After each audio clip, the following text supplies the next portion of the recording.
is Wednesday, July 22nd, 2026. This is the Sports Executioner Handicapping Show.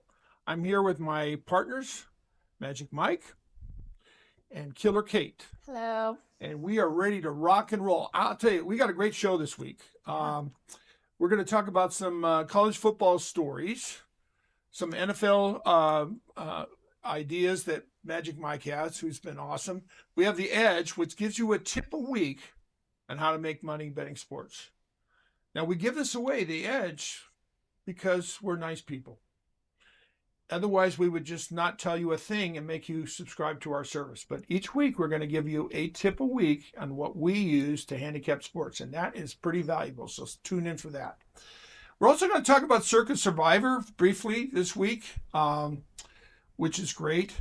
And then on the college side, we're going to talk about two conferences, which I would call the conferences that not everybody talks about. We're going to talk about the Pac-12, which is only 8 teams. Isn't that interesting? Pac-12, yeah. 8 teams, okay? The Big Ten, by the way, is the Big Ten, and they have 18 teams. Isn't that interesting? And then we have the Sun Belt Conference, and we're going to talk about them. And we're going to be able to help you make some money betting those conferences this year, which is really going to be good. Jurgy, why do you like the smaller groups? Well, here's the thing. There's a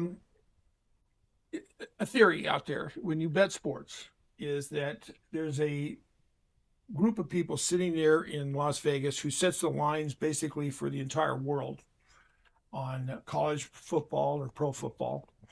And they have to make a line for each game. And that was, 25 years ago, to say, okay, Akron of Ohio is playing Georgia State and line 7 points. Okay. Well, fast forward to today, they're going to make Akron of Ohio and Georgia State, and they're going to make the line, and then they're going to make the total, and they're going to make the first half, and they're going to make the second half, and they're going to say who's going to score the first touchdown, who's going to score the last touchdown, who's going to have the most yards. There are 30 bets for every game. Now, let's when we talk about it, and I'm not going to go into this in too much depth, but if we're talking about the Sun Belt Conference and we got Marshall playing Georgia State, do you think the people in Las Vegas know everything about Marshall? Exactly. And everything about Georgia State? Now, conversely, when Ohio State is playing Michigan, okay, they know everything about those teams. And they can set a really sharp line. And it's really hard for you to make money betting those. Now, might we release a pick on Ohio State versus Michigan? Yes. But we're more likely to make you money when Marshall is playing Georgia State. And that's what we're about. This show is only about one thing, making money for you. And by the way, we're going to talk a little bit about our pricing model. We're very, very excited to introduce a new feature on the Sports Executioner website, which will be up later in the week. And that is, you want to try us out? We dare you. Try us out. We're going to let you try us out for $149 for a week. That's 7 days of pick during college football season and pro season. Now, what does that mean exactly? Well, sometimes there's games on Tuesday in college football. Sometimes there's games on Wednesday. We know college football is Thursday, Friday, Saturday. Right. And we know the NFL is Thursday, occasionally Friday, always Sunday, and always Monday Night Football. So we're going to give you 7 days of our picks for $149 this season. We're very excited to be introducing that today. But by the way, you save money if you get the season subscription of $9.89. And Jurgy, where can I go to get those picks? Well, that's a good question. Yes. How about www.sportsexecutioner.com? Click on the icon that says subscribe today, and you can get your first 7 days. Or if you're a smart person, you buy the season for $9.89 and save yourself about $700 or $800. But either way, we're good with that, because we know we're going to win week in and week out, and we're going to make you money just as we've had over the last 3 years. Okay. And by the way, 3 years is where we've had the site, but we've been making money for people for 25 years. Okay. I'd like to switch over to Magic Mike for a minute. He's got a couple of things to talk about the NFL. And by the way, I'm very excited about today. If you turn on Good Morning Football, which I did this morning while I'm working out, and yes, I do work out. If you notice, Good Morning Football today, July 22nd, they started talking about. Guess what? The Cardinals and Panthers reported today. Magic Mike. Yep. And Killer Kate. Yeah. They reported today to camp to start their favorite thing, which is camp. It's just, where they have to work their butts off every day to make the team. That started today, okay? And why did that start today? Because on August 6th, in 2 weeks, there is a game, a real live football game, the Hall of Fame game. It's the Cardinals from Phoenix and the Carolina Panthers are going to play a football game. Yep. And by the way, we will probably have an opinion on that game, as we did last year. We won our Hall of Fame game easily last year, picking the Chargers over Cleveland. And we may have a release for that week. That may be free. We may charge you. I don't know. We haven't decided yet, but we will have a pick for that. So Magic Mike, why don't you take it away and give us some NFL stuff. Yeah, folks, you can check us out on YouTube, Instagram, Spotify, TikTok, Facebook, Reddit, and I'm on X at Magic Mike SE. So check it out, folks. We did ESPN and Fox Sports last year, Jurgy, on the radio show. This year, we're doing the nationwide broadcast. This is Killer Kate, by the way. She's our new co-host, right? So I want to give her some props and talk about NFL and the Edge segment. So what we're going to do today is we're going to look at projections. So I was busy the last 2 weeks, Jurgy. Mm-hmm. I looked at 272 games in the last 2 weeks. That's it? Just 272? I looked at all 32 teams over the 18-week schedule, and I've actually... That's it? And I've got my pick for projections on win-loss. Okay, right? for the whole season. Yes, versus what Vegas says the over-under should be for win-loss. Okay, right? okay. And then I'm going to tell you in each division, right? So we've got 8 divisions, who I like as a buy against the spread, who I'm going to fade, and who's neutral. So let's do that. So a lot of stuff going on this year. You have another job. Have you been able to sleep, or you just been working on this? I don't sleep, actually. You don't sleep? No, okay. Not anymore. Well, you look great. God, thanks, man. So this year, what's going on, dude? This year's going to be tricky, guys. That's why, like Jurgy said, you want to subscribe to sportsexecutioner.com. It's going to be tricky. Check us out. 10 new head coaches, 21 new offensive coordinators, 16 new defensive coordinators, right? Yeah. In 20 of the last 23 years, Jurgy. Worst to first has happened 20 of the 23 years. So last year, Bears and Patriots, the year before, last place in the division. Last year, first place. Yep, right? That's this true. year, as I look across the spectrum, it's going to be the Saints and Lions in first place this year, guys. So those are going to be the worst to first this year. So it's pretty interesting. Saints and Lions. Yep. Worst to first. You think the Saints are going to move up to the top of their conference? NFC South. It's not that hard to hit the NFC South. I mean, let's face it. Every year that you win 7 games and you can win the NFC South. NFC South actually three-way tie for first last year, right? Yeah, I remember that. Yeah. So anyway, let's just talk. We'll talk about the NFC East and the NFC North, right? Okay. Okay. So NFC North. So I'm projecting Dallas is going to be kind of a dog this year. I'm going to fade them against the spread. They're what I call a public tax warning, right? Okay. What does that mean? Overhyped teams like Dallas, Philly, etc. These teams people like, and they overbet them, right? Yep. So the spread can be hyperextended a little bit, right? So those are teams that I don't really like to bet. That I do bet from time to time. I look at Dallas, for example, 9-8. They've got the 29th hardest schedule, so I'm fading them. Vegas has them over under 8.5, and I do have them winning 9 games, so 9-8. Giants are going to pop up. I have them as a strong buy despite their schedule.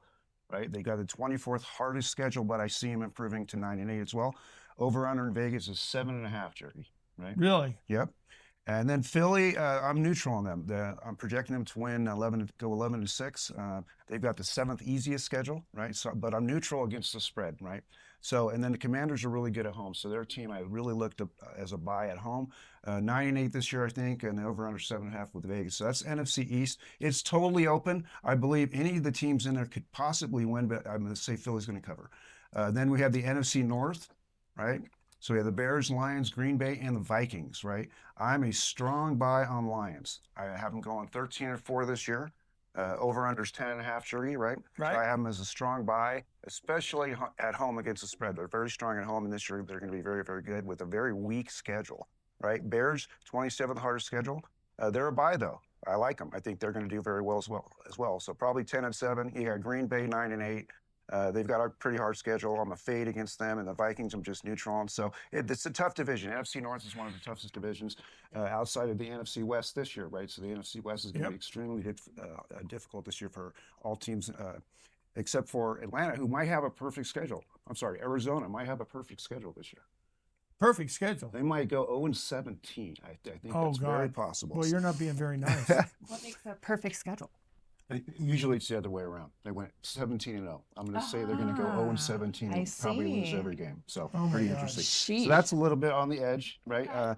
We just covered NFC East and North, and next segment I'll cover NFC South and NFC West, and that'll be the two segments for me that I have today, Jurgy. So what do you have popping in your world in that? Well, neck of the okay, guys and gals out there, thank you, Magic Mike, for that. NFL Insight, some interesting stuff there. I mean, Magic Mike always surprised me. So we're going to talk a little bit about the Pac-12. Now, what's interesting about the Pac-12 is it came out of nowhere. Last year, there was a conference called the Pac-12. It had two teams in it. It had Oregon State and Washington State. And everybody thought they would just go away. Instead, they reached out and they found 6 other teams to join their conference. They paid them money. They had some TV money left over, and they brought in these other teams. So who are the 8 teams in the Pac-12 conference, which I guess eventually Magic Mike and Killer Kate, they want to get a 12 teams. But right now, you have Boise State that came from the Mountain West, Fresno State, and you have San Diego State and Texas State and then Utah State and Colorado State joining Oregon State and Washington State for a brand new conference. Now, why do they have 8 teams? Because 8 teams is the required number that the NCAA requires you to have a conference that's legit so you can enter in the college football playoffs. If you have 6 teams or 7 teams, you cannot get into the college football playoffs because your conference is too small. So they have 8 teams. They got 8. I know that they're going to try and reach out to some more and try and go to the conference, but these are the 8 teams. So let's talk a little bit about these 8 teams. And the reason, again, as Magic Mike asked before and Killer Kate asked, he said, listen, why are we focusing on these smaller conferences when we had the Big 10, we had the Big 12, we have the ACC and SEC? It's because this is where there's money. Last year, as an example, on this table, I look at San Diego State. They went 9-4. They were a great play for the sports execution last year because this team played tremendous defense. They could hold down a score. So if you thought they could cover, they could, and they did. So they were 9-4 last year. Fresno State was 9-4. Boise State was 9-5. Texas State 7-6. So and Washington State was 7-6. So those 5 teams all made a bowl game last year. Okay, and this year we've added Utah State. They also made a bowl game. Now Colorado State won 2 games last year, and they didn't do so well. And I don't expect them to do much this year. And Oregon State won 2 games, and I don't expect them to do much this year as well. I will tell you that this new Pac-12 conference is going to be kind of interesting to watch because it's the first new conference we've seen in about 30 years coming out of nowhere and trying to build a schedule. So, Jurgy Man, tell me, what do you think like the dark horse of these teams are? in this conference, Yeah. well, everybody's going to pick Boise State because they came out of the Mountain West and they dominated that conference. 10 out of the last 12 years they've won the conference title. They've had a really good defense. They play on the blue field. If you ever turned on a Boise State game and you say, well, what is this? I mean, their turf is blue, and they're a blue team. So it's hard to pick out their players. I think they're cheating, but they're the only school in America that has a blue field, and it's cold up there. I think that the dark horse this year, Killer Kate, is actually going to be San Diego State. I think this team, they had a tremendous defense last year. They pride themselves on defense. And they have a quarterback that's coming back who played pretty good. And he's also a rusher, so he runs the ball, which is very popular today. He had 1,000 yards last year. So I look at San Diego State as a team that could come out of this conference and maybe win the conference. Will they go undefeated? No. But I think to answer your question, I think San Diego State's the dark horse that we want to ID, and we did make a lot of money on them last year. Fresno State's also worth keeping an eye on. I would really like to see Oregon State move up off of 2 wins. I think it's embarrassing for them. They used to be part of the big Pac-12 conference. Years ago, they actually played for a national title, and now they are way, way down. By the way, just mention one other thing. When we're talking about conferences like the Pac-12 and the Sun Belt Conference, which we're going to talk about in my next segment, what's the difference between them and, say, the Big Ten or the SEC or the Big 12? I hate to tell you all, but it's money. These teams in the Big Ten and the SEC and ACC and Big 12, they have big TV contracts. These teams are getting somewhere in the neighborhood of $70, $80 million in TV money per team. Yep. And then when they fill up a stadium, so the big house, which we call the house at University of Michigan, holds 105,000 people, and they're selling tickets, for every home game, and they're selling out. They have, they can spend $30 million on their team. As you know, today in college football, and pretty soon, I think we're not going to have an NFL and college football. We just have one conference. They're all going to be professionals. That's my future. They're getting paid. They get paid like it. Yeah, there's kids in college that are making more than NFL players. Many kids in college that are making more than NFL players. Even coaches, Jurgy. I looked at Kirby Smart, right? Yeah. Coach of the Bulldogs. So he signed a 10-year, $13.2 million deal. Per right? year? Per year, $130 million contract. You look at Kevin Stefanski of Atlanta, he's making $3.5 million a year. Wow. Yeah. So pretty telling. Yeah. I threw my name in the hat, but they didn't give me a call. It's like their prime is going to turn into college now. Yeah, it's pretty crazy. Wow. And you know what? The college money is expanding too. There's one thing I Right. will tell you, that the interest in college football has only gotten bigger and bigger. And the NFL as well. They've done well. But I will tell you, college football, with the new 12-team playoffs, which, by the way, I'll mention this, at the end of this year, they're going to go to either 16 teams in the college playoffs or 24.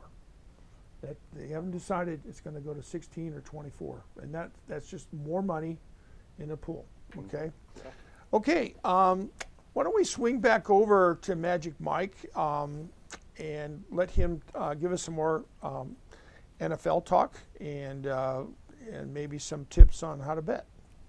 All right, so welcome to the NFL waiting period. The hardest time of my life. It's waiting for the season to start. We're looking at 49 days left, folks. 3 hours, 31 minutes, and 12 seconds, right? So while others are waiting, we're working, we're analyzing, we're looking at things, so we're prepared. Last 2 weeks, I looked at 272 games, which you talked about in the last segment. We just covered NFC East and NFC North. And by the way, that game is going to be September 9th, a Wednesday game, and actually NFL has games on every day of the week. Not every week, but every day of the week except Tuesday. So apparently the NFL does not like Tuesday. Okay. But that's going to be Pats at the Seahawks rematch of the Super Bowl. It'll be on NBC, Peacock, and Telemundo. Line opened up, Jurgy, at -2.5, and now currently sits at -3.5. So it's gonna move up, I think, to probably 4.5. But let's take a look at NFC South. So what we want to do in this segment of The Edge is to look at There's a lot of uncertainty out there. 10 new head coaches, which we talked about. 21 new offensive coordinators, 16 new defensive coordinators, et cetera, et cetera. So it's going to be tricky, and that's why you want to subscribe for our weekly package for only $149. You got to go to sportsexecutioner.com. I do it now, folks. Lock in the price so you're safe, right? Because we are greedy capitalists and we do like to raise our prices. So jump in on that. So NFC South. So I have the Saints winning this division, Jurgy. Really? Yep, I have the Saints absolutely winning this division. They've got the second easiest schedule. I have them a strong bye this year against the spread. I think they'll go 10-7. Over under in Vegas is 7.5. So I really like them. I also like Atlanta. I think Atlanta on paper is probably one of the top 10 teams. Certainly against the spread, I do have them going 7-10, but they're a lot better than that. But against the spread, they're super good guys. So I like them as a buy. Over under 7.5. They'll go under that. And the Bucks are definitely a fade. That's a team that I think Baker is done. I think he is done. He's proven that he can't play a whole season. So they're going to struggle mightily this year. So I got them going maybe 7-10. Yeah. And then I look at like Carolina, for example. So like if I look at the Niners, Jurgy, right? Yes. They got to fly 38,000 miles this year, guys, right? And ladies, Carolina has to fly only 8,740 miles. But they've got the 30th hardest schedule, right? So they're number 30. So they're gonna struggle a little bit. Last division is gonna be the NFC West. So this is the toughest division to handicap. But I do like the Seattle Seahawks winning the division again, going 11-6. Despite their schedule, it's pretty tough. Jurgy, it's number 22, but I got them as a strong buy against the spread. Over under in Vegas is 10.5. I have them winning 11. This Arizona is going to go nowhere. They may not even win a game this year. Got the Rams. Myles Garrett. Oh my God, he's the savior. He is, guys. But they've got the 28th hardest schedule, and they have to fly 35,000 miles this year, folks. So they're going to go 10-7. They'll definitely be under the 11.5 that Vegas has them at. 9-8. Niners. That's where I got them. They've got the 8th easiest schedule. I've got them as a neutral. I've got the Rams as a neutral. I'll fade Arizona. So that's just a look at the NFC this week, and the next week's show we'll take a look at the AFC. Okay, that's great, Mike. Okay, so let's move on. We're going to talk a little bit about the Sun Belt Conference. And this is a conference that has 14 teams. And we want to focus on some of these teams because there are a couple of good squads out here. We got James Madison. And by the way, the Sun Belt Conference likes to divide their conference into an East and West. So the East has James Madison, Old Dominion, Marshall, Appalachian State, Georgia Southern, Coastal Carolina, and Georgia State. Last year, James Madison had a run. They were terrific. They were 12-2. Old Dominion, 10-3. Marshall kind of fell a little bit last year, 5-7. Appalachian State, 5-8. Georgia Southern, 7-6. Coastal Carolina, 6-7, and poor Georgia State, 1-11. That's tough. On the west side, you have Louisiana. They were 6-7 last year. Troy 6-7. Louisiana Tech 6-7. Arkansas State 7-6. South Alabama 4-8 and 3-9 for ULM, and Southern Miss 7-6.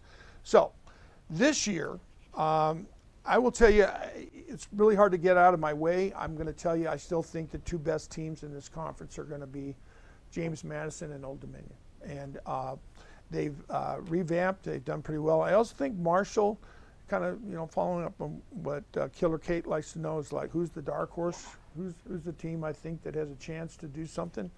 I think Marshall.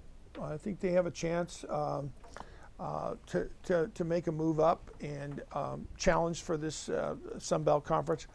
Again, guys and gals out here, if you're betting sports, remember, Sports Executioner is about where we can find value, where you can find opportunity. And opportunity is going to be in conferences that have less interest. Now, we are going to have plays on some of the top games. The Atlantic Coast Conference is not a top conference, but there's opportunity there. But the AAC is a place we're going to find money. I would like to just tell you, looking ahead at this season, I will tell you, I think we're going to have our best season. And that's pretty hard to say. When you look at our record, which is arguably one of the tops in the nation for both college and pro football, I would tell you that I think this season is our best season. I think we're more prepared than we ever been. We have Magic Mike, who doesn't sleep, and you heard that. Yes. And you know, when Mike's asleep, Killer Kate's awake. When she's asleep, I'm awake. So we just kind of work 24/7, getting ready for this season, and that's how we're going to make you money. There's a balance. It's sleep or whiskey. So there's a fine line, you know. There's really is. Okay, Magic Mike, do we have anything left on the NFL? Do you want to cover anything? No, here? I did want to just real quickly talk about the SEC.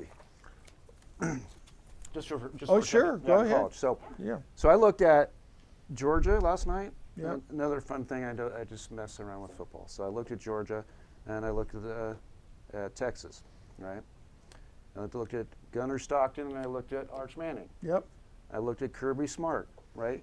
Guys, he's won 6 championships.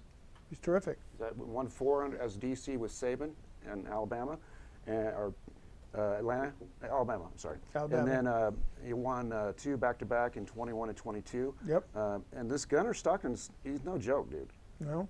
Almost 3,000 miles 3,000 yards passing, Yep. 24 TDs, 5 picks, right? They've got arguably one of the best offensive lines and defense Yep. in the country. So I could see them going 10-3 this year. If they find a quarterback, which is, by the way, if you look at Georgia, which is a good point, if you look at the last 25 years, they have arguably one of the best records of players going into the NFL as first-round picks. Defensive line, defensive backs, offensive line, occasionally a running back, but quarterbacks, no. They have not produced a top first-round quarterback in 15 or 20 years. But as Mike mentioned, they won 2 national titles. This year, they may have a quarterback who can play. And they're bringing back like you said last week, 6 to 8% of their production's coming back this year. Yeah, that's right? that's a lot. And 8 of their games are at home, right? And then Texas has arguably one of the toughest schedules of any team out there. Yep. Yep. So I'm going to wrap up with one thing for today's show, and that is, you know, since we participate, you probably get this from the show. We actually not only recommend picks, but we bet. Right. Okay.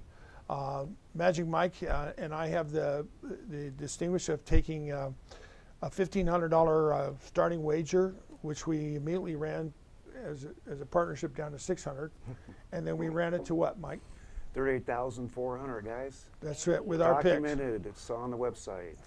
So this is a contest that we enter. This is called Survivor. We're going to talk a little bit about this in the next few weeks' show. But they have three outstanding contests going. They call it the Million, number 8, and that's where you pick 5 NFL games a week against the spread. And then they have the Survivor, which has only 30,000 people that join, and they have a 20 million guaranteed, but up to $30 million. And then they have Grandissimo. You need 100K to play in the Grandissimo, 100,000, but they get somewhere around 4 or 5 million for that. So we're going to talk a little about Circa in these contests, because we are participants, and we may give you some tips on how to do that. Okay, with that, that's this week's show. Don't forget to go to our website. We're going to have a 7-day special. It's $149 right now if you subscribe. Yeah, it's a great deal, and $9.89 for the whole season. Log on to sportsextra.com. We will be raising the prices as we get closer to kickoff, which is August 28th. And just keep in mind, sportsexecutioner.com is a for-profit operation that makes profit for you. Good hunting, and thank you from Magic Mike, Killer Kate, and Jurgy Man. That's signing off, and we'll see you next week at our next show on the 29th of July. Thank you.